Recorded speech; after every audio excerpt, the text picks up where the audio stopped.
नमस्कार दोस्तों, कैसे हैं आप लोग। उम्मीद है आप सभी अच्छे होंगे। सुप्रीम कोर्ट ने सीधे तौर पर कह दिया है कि एसआईआर की प्रक्रिया वैध है। चुनाव आयोग जो कर रहा है वो सही कर रहा है। तो ऐसे में क्या ज्ञानेश कुमार गुप्ता जी को ग्रीन सिग्नल मिल गया है सुप्रीम कोर्ट की तरफ से। बात इस बात को लेकर भी हो रही है कि 19 साल का बच्चा सीबीएसई की जो साइट है उसको हैक कर लेता है, तो फिर जो बच्चों का भविष्य है, करोड़ों लाखों बच्चे जो सीबीएसई से जुड़े हुए हैं, उनके भविष्य का क्या होगा। क्या वो अधर में नहीं लटक गया है?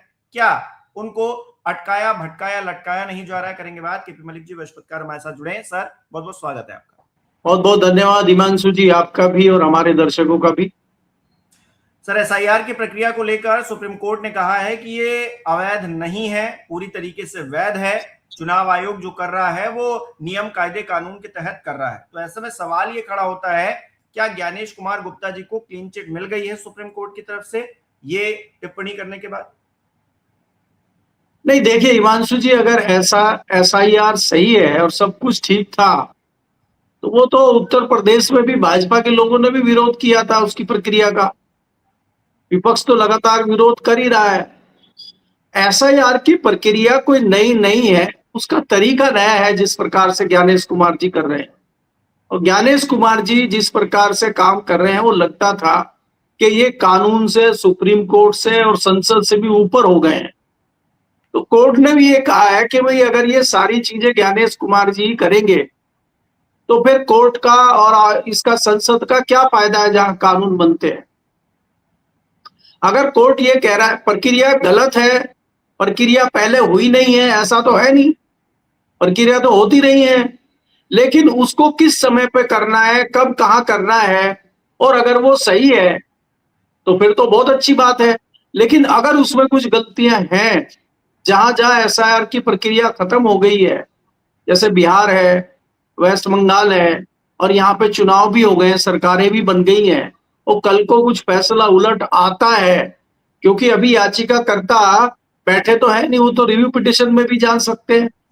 अगर वो रिव्यू पिटिशन डालते हैं, इस पे फैसला, डिफरेंट फैसला आता है, और इस पे फिर तो कोई दूसरी बात होती है, दूसरा फैसला आता है, तो फिर क्या होगा?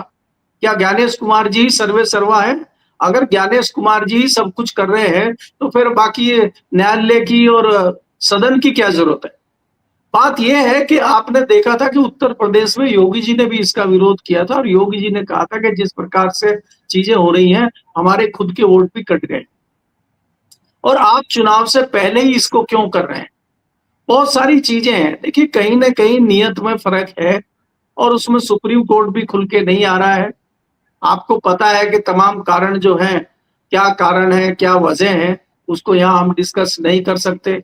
1 मिनट में कोर्ट जो है, कंडेम्प्ट ऑफ कोर्ट हमारे आपके ऊपर हो जाएगा, और पता चला फिर चैनल बंद हो गया और हमें भी एक नोटिस मिल गया।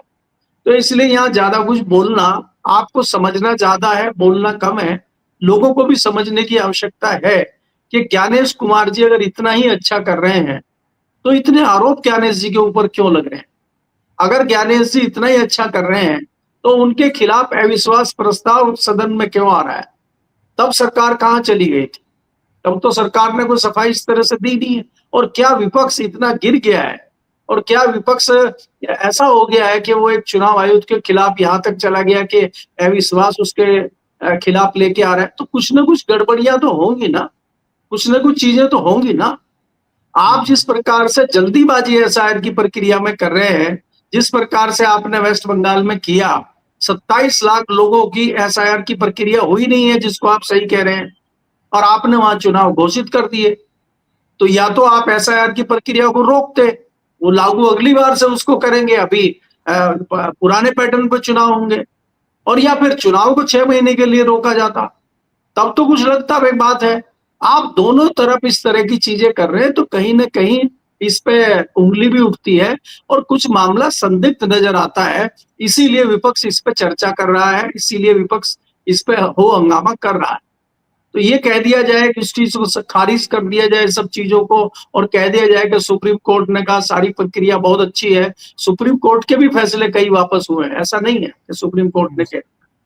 और सुप्रीम कोर्ट ने भी कई जो डॉक्यूमेंट है उन पर रिव्यू करने के लिए कहा है, और पूछा है कि कई डॉक्यूमेंट को, आधार कार्ड का भी उसमें जिक्र आया कि आप इनको क्यों नहीं रख रहे हैं। जब किसी व्यक्ति की सारी डिटेल आधार कार्ड में है, फिर आप दूसरे डॉक्यूमेंट क्यों मांग रहे हैं? आधार का मतलब क्या है?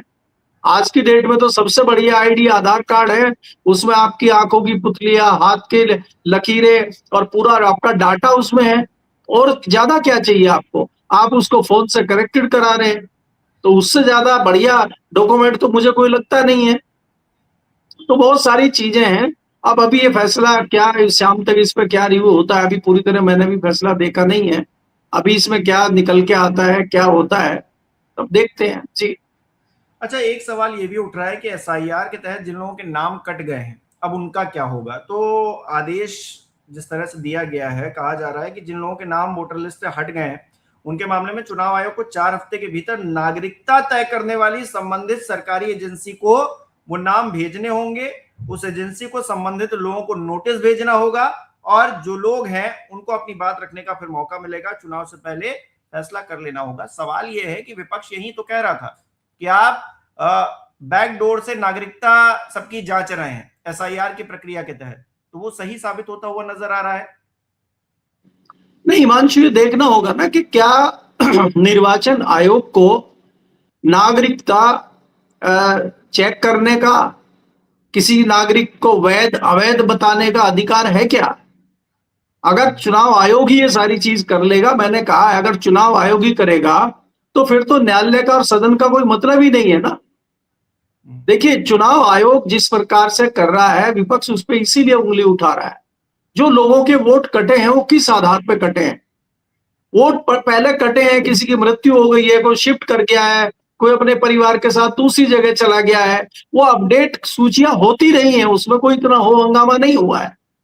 ये एसआईआर की प्रक्रिया जो हुई है, गहन जांच हुई है, बहुत अच्छी बात है। लेकिन आप जानबूझ के किसी सियासी पार्टी के दबाव में आके आप इस तरह की चीजें करें तो ये दुर्भाग्यपूर्ण है। उसी पे विपक्ष सवाल उठा रहा है। अब बात यही आई है कि आपने इतनी बड़ी तादाद में लोगों के वोट काट दिए हैं और उसमें कई सारे जेन्युइन वोट हैं, तो अब वो क्या करें? तो आपने तो एक हिसाब से उनको ये कह दिया है कि ये देश के नागरिक ही नहीं है। भाई, मेरा वोट का अधिकार भी मुझे बताता है ना कि मैं इस देश का नागरिक हूं, इसीलिए वोटिंग मेरा अधिकार है। तो आपने मुझे उससे वंचित कर दिया, तो मेरा उससे वंचित होना जाहिर करता है कि मैं देश का नागरिक नहीं हूं।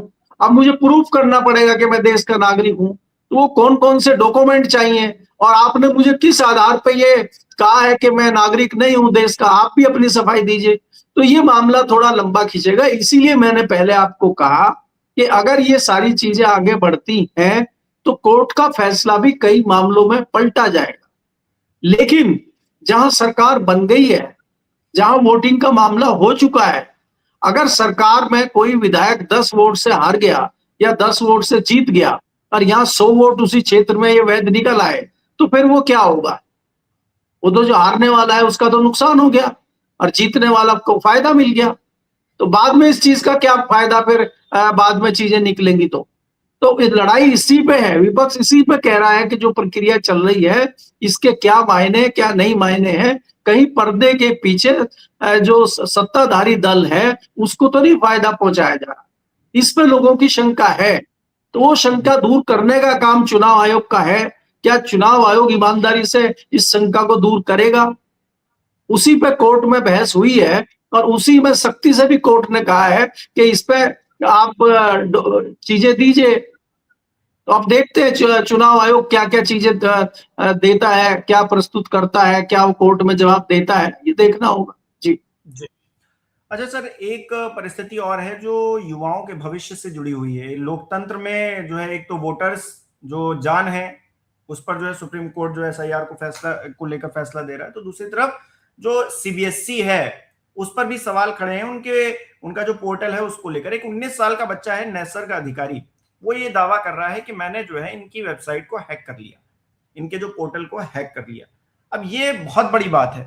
इस पर सीबीएसई कह रही है कि नहीं नहीं नहीं, वो तो डमी वाला था, उसको हैक किया गया है, जो ओरिजिनल वेबसाइट है हमारी उस पर कोई आंच नहीं आई। लेकिन सवाल ये है कि आपने वो जो दूसरा बच्चा था जो कह रहा था कि हमको गलत कॉपियां दे दी गई हैं, वो तो ओरिजिनल वेबसाइट से ही निकाल कर दी होंगी ना। तो ये घपला कैसे हो गया? ये अंदर खाने चल क्या रहा है? एक भी बच्चे का भविष्य अगर इस पूरी परिस्थिति में खराब होता है तो उसकी जिम्मेदारी कौन लेगा?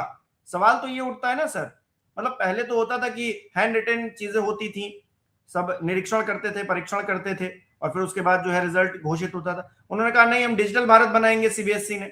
अब डिजिटल भारत बनाने के चक्कर में ये जो गड़बड़ झाला बना जा रहा है और बच्चों का भविष्य आधार में लटक गया है, क्या सीबीएसई इसकी जवाबदेही नहीं रखता है?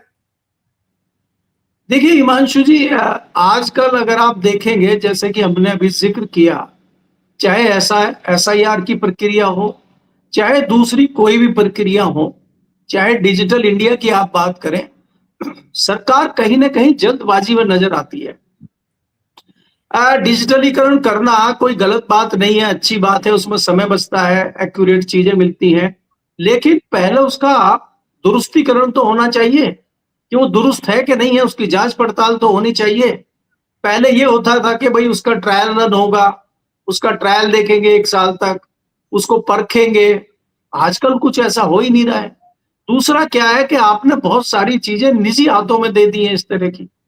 अब ये इस तरह की जो वेबसाइट है, इस तरह की जो आप एग्जाम कराने वाली जो संस्थाएं हैं, ये कई सारी प्राइवेट संस्थाएं हैं, तो क्या उन पर इतना विश्वास किया जा सकता है कि वो गड़बड़ झाला नहीं करेंगे, वो घोटाला नहीं करेंगे? तो इस प्रकार से आप देखेंगे डिजिटलीकरण में जो कई सारी वेबसाइट है उसमें बहुत सारी खामियां हैं। और आजकल एआई का उपयोग बहुत ज्यादा बढ़ गया है। आज का जो युवा है वो एआई में निपुण है, एआई से वो तो दुनिया भर की चीजें निकाल लाता है। हम पुराने सिस्टम पे चल रहे हैं। सरकारी अधिकारी और कर्मचारी भी अभी उनके पास एक्सपर्ट इस चीज के नहीं है, लेकिन कई युवा हैं। मैं तो एक ऐसे युवा को जानता हूं 10 साल पहले, जिसने गूगल की साइट को हैक कर लिया था। तो इंडिया का ही बच्चा था वो। तो गूगल जो अमेरिका की इतनी बड़ी कंपनी है, इतना गूगल तो नंबर 1 पे मानी जाती है, अगर वो हैक हो सकती है तो बच्चे ने उसकी कुछ खामी पकड़ी होगी तभी तो हुई होगी। तो हमारे यहाँ इस तरह की चीज को पकड़ना कोई बहुत बड़ी बात नहीं है। बच्चा जो है कहीं ना कहीं बहुत ही मतलब क्या होनहार है, ये हम कहेंगे उसको। और दूसरी बात ये है कि अगर वो अपनी कॉपी मांग रहा है, या दूसरे बच्चे जो कॉपियां अपनी मांग रहे हैं, उनको अपने ऊपर इतना कॉन्फिडेंस है कि हमने इतना अच्छा एग्जाम दिया था और हमारे इतने नंबर आने चाहिए, और उसके डिफरेंट अगर नंबर आते हैं, तो इसीलिए वो बच्चा अपनी कॉपी की मांग कर रहा है। नहीं, और लेकिन जब वो वो तो कॉपी की पाकिस्तानी था ना सर, वो तो पाकिस्तानी बता दिया, वो एक सरकारी एंकर है, पाकिस्तानी बता रहे थे उसको, फिर माफी मांगते घूम रहे। उस बच्चे ने अगर आपके ऊपर मानहानि का केस कर दिया तो आप कहां मुंह दिखाते घूमेंगे? ये एक जिम्मेदारी भी सर हम लोग क्या ले पा रहे हैं? ये मीडिया का भी इसमें बहुत बड़ा रोल नहीं आपको नजर आता कि कुछ भी बोल देते हैं? चाटुकारिता की हद पार है। मतलब इतने इन्वेस्टिगेशन इन्होंने कर लिया और पाकिस्तानी उसको घोषित कर दिया। शर्म नहीं आती इन लोगों को? देखिए हिमांशु, आज तो पत्रकारों में भी कई पत्रकार हैं जिनके वॉर चल रहे हैं सोशल मीडिया पे। कुछ पत्रकार, कुछ घोषित पत्रकार हैं जो सरकार के चाटुकार बने हुए हैं, और कुछ दूसरे पत्रकार हैं, उनके बीच में भी एक वॉर चल रहा है।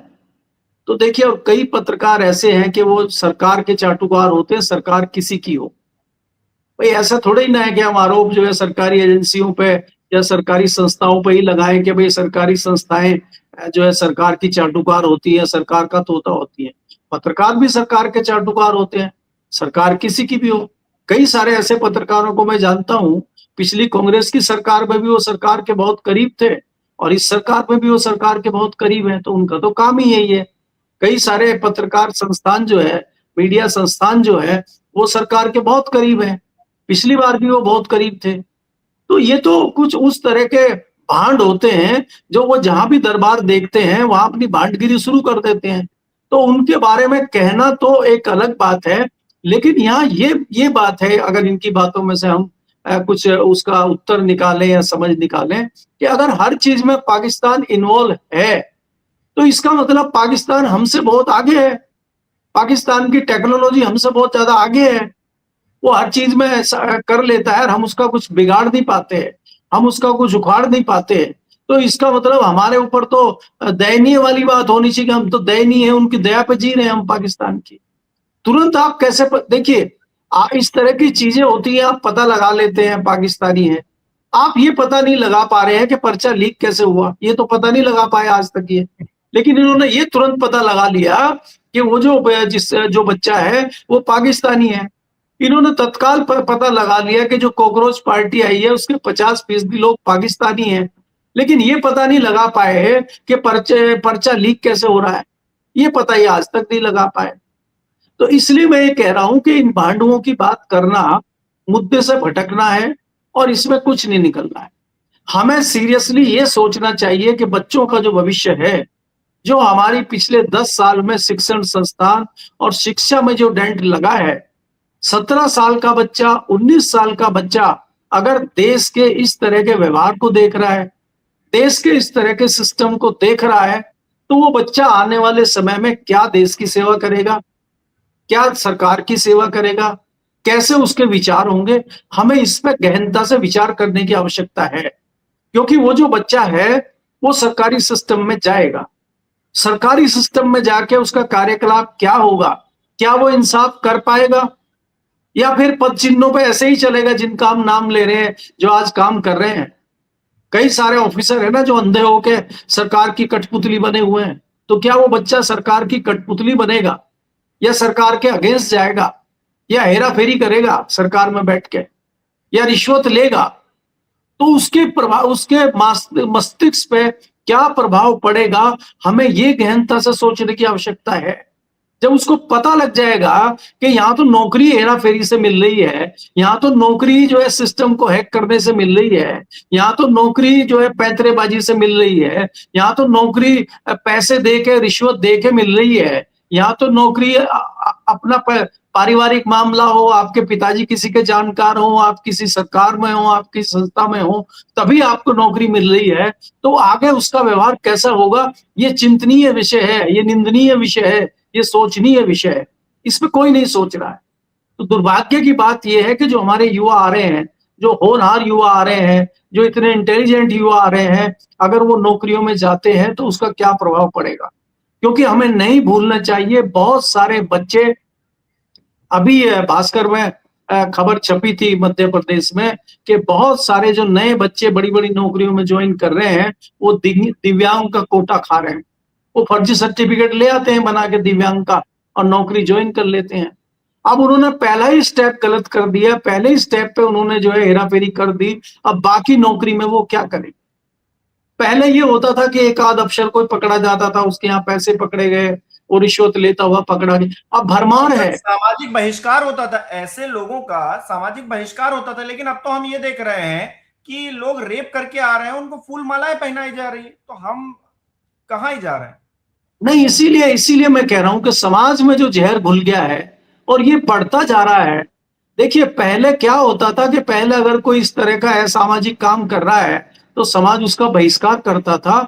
आज ईमानदार और अच्छे लोगों का बहिष्कार हो रहा है, उनको पुराने ख्यालात का माना जा रहा है, वो समाज में कहीं बैठ नहीं सकते। चारों तरफ लूटपाट चल रही है।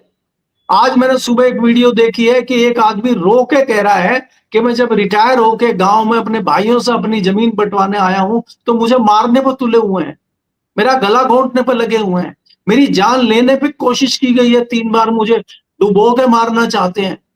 तो ये देश में हो रहा है। तो अगर समाज इस तरफ जा रहा है, युवा पीढ़ी इस तरफ जा रही है, तो देश का क्या होगा, हमें ये सोचने की जरूरत है। बात ये बड़ी नहीं है कि सिस्टम हैक हो गया या वो तो मशीन है, मशीन को तो आप ठीक कर सकते हैं, लेकिन आप जो समाज में जहर घोल रहे हैं, आप जो विचार डाल रहे हैं लोगों में, उसका क्या होगा आगे, ये दुर्भाग्यपूर्ण बात है। इस पर विचार करना चाहिए। जी, बहुत बहुत शुक्रिया सर, हमारे साथ जुड़ने के लिए, तमाम बातचीत करने के लिए। हमारे दर्शक किस तरह से देख रहे हैं जरूर बताएं कमेंट करके। इस वीडियो को लाइक करना, शेयर करना मत भूलिएगा। हमारे चैनल को सब्सक्राइब नहीं किया तो वो भी जरूर कीजिएगा। आप हमें सहयोग भी कर सकते हैं ज्वाइन बटन पर क्लिक करके।